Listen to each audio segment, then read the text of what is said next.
C'est moi, Ti, et on se retrouve pour une nouvelle vidéo. Bienvenue à toi, installe-toi et c'est parti.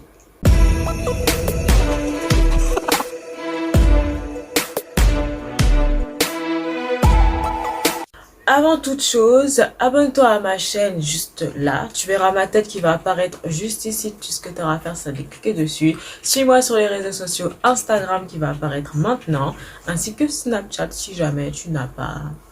Voilà, si jamais tu n'as pas Instagram. Et on poursuit la vidéo maintenant. Ah, aussi, j'ai failli oublier. Like la vidéo, partage-la et commente pour me donner ton avis en commentaire parce que je lis tout. Alors, comme le titre l'indique, aujourd'hui on va parler de New Romance Young Adult. Je vais vous faire une petite... voilà comment ça va se passer. Je vais d'abord faire une petite définition de la catégorie, sous-catégorie. Ensuite, je vais vous proposer des livres et vous en parler un peu plus. Donc, c'est parti pour la première partie.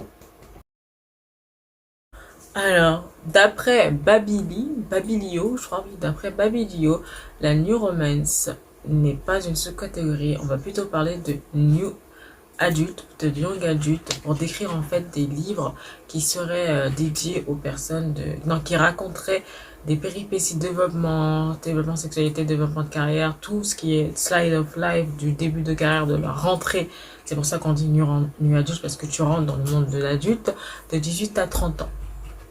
Voilà, si vous voulez plus de détails, ça c'est vraiment, je vous ai trouvé une définition simple, pratique, efficace, lettre à la poste. C'est moi.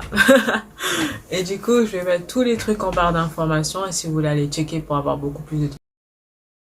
Alors, tout d'abord, je vais donc me pousser. Je me suis un peu décalée parce que ici, il va y avoir quelque chose qui va apparaître. Et si vous avez déjà vu tous mes trucs de littérature, vous savez déjà ce qu'il va y avoir ici. En tout cas, mes cheveux, c'est du n'importe quoi aujourd'hui. Ils ne veulent pas, ils s'imposent, donc je leur laisse faire leur vie. Voilà. Donc, pour ce début, je vais vous dire le nom voilà ce qui va se passer pour la suite. Je vais vous dire le nom du livre ainsi que son autrice. Je vais vous lire le résumé. Et après, je vous donnerai mon avis par rapport au livre. Voilà, donc on commence tout de suite. Alors, pour ce premier livre, je vais donc parler de The Doll de Elle Kennedy. C'est parti pour le résumé. Anna est très bonne élève. Et elle a un don incroyable pour le chant. Mais quand il s'agit d'hommes et de séduction, elle perd tous ses moyens. Gareth est la star de l'équipe de hockey de l'université. Mais ses résultats scolaires ne sont pas à la hauteur et il risque de perdre sa place dans l'équipe. Ils vont passer un drôle d'accord. Et elle lui donne des cours et lui, il aide à séduire le quarterback de l'équipe de football. Cet arrangement original va-t-il changer leur vie?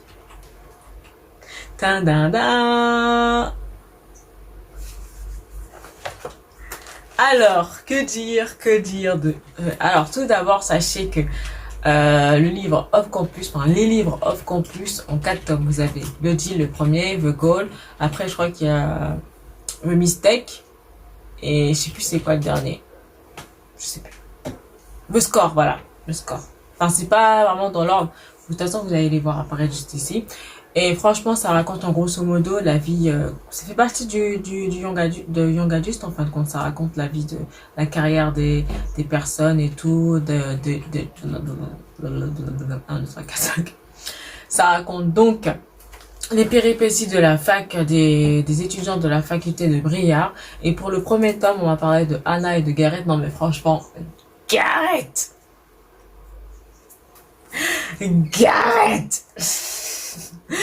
S'il existe un homme avec le même caractère que Gareth, parce que voilà, avec le même caractère que Gareth, franchement, just bring it on, mes DM sont grands ouverts. Franchement, Gareth, il est drôle. Enfin, tous les livres de Elle Kennedy sont bourrés d'humour, bien évidemment, de relations sexuelles, mais tellement bien écrit que c'est pas cringe, tu vois. C'est bourré de bienveillance, l'écriture elle est fluide, tu rentres facilement dans la tête de Gareth et de Anna aussi.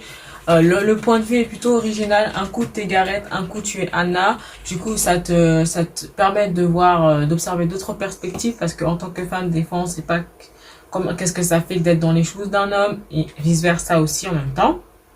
Donc c'est plutôt bien pensé.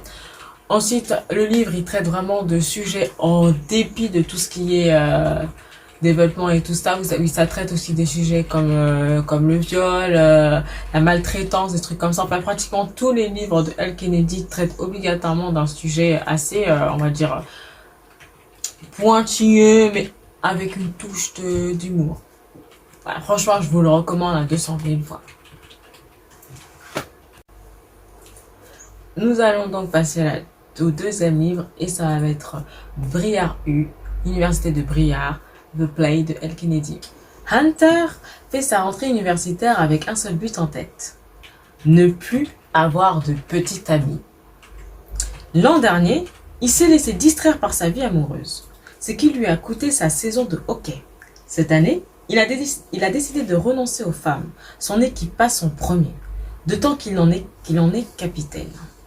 Quand il se retrouve en binôme avec Demi Davis, une fille hyper cool et sexiste sur un projet d'école, il sait que ses bonnes résolutions vont être encore difficiles à tenir.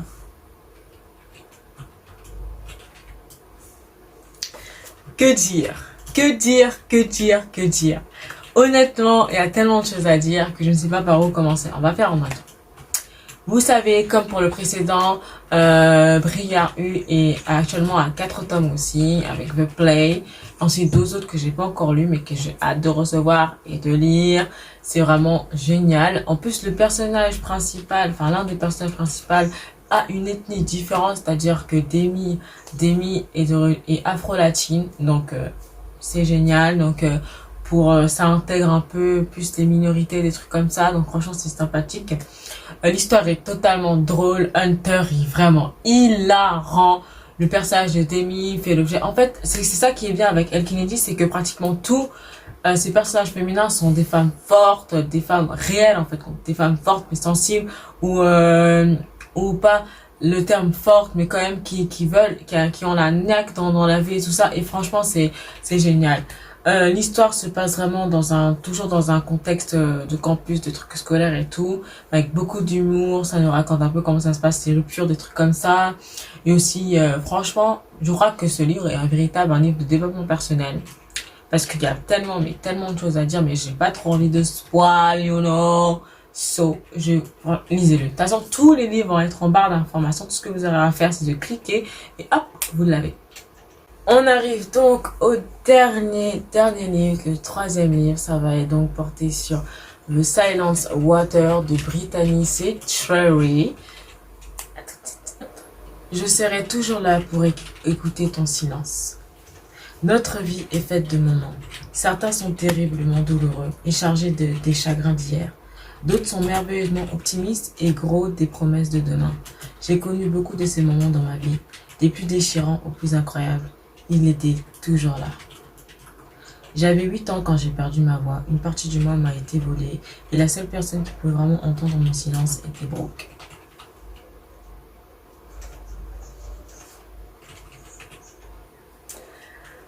Alors, franchement, d'ailleurs pour ceux qui hésitent, c'est un young adulte.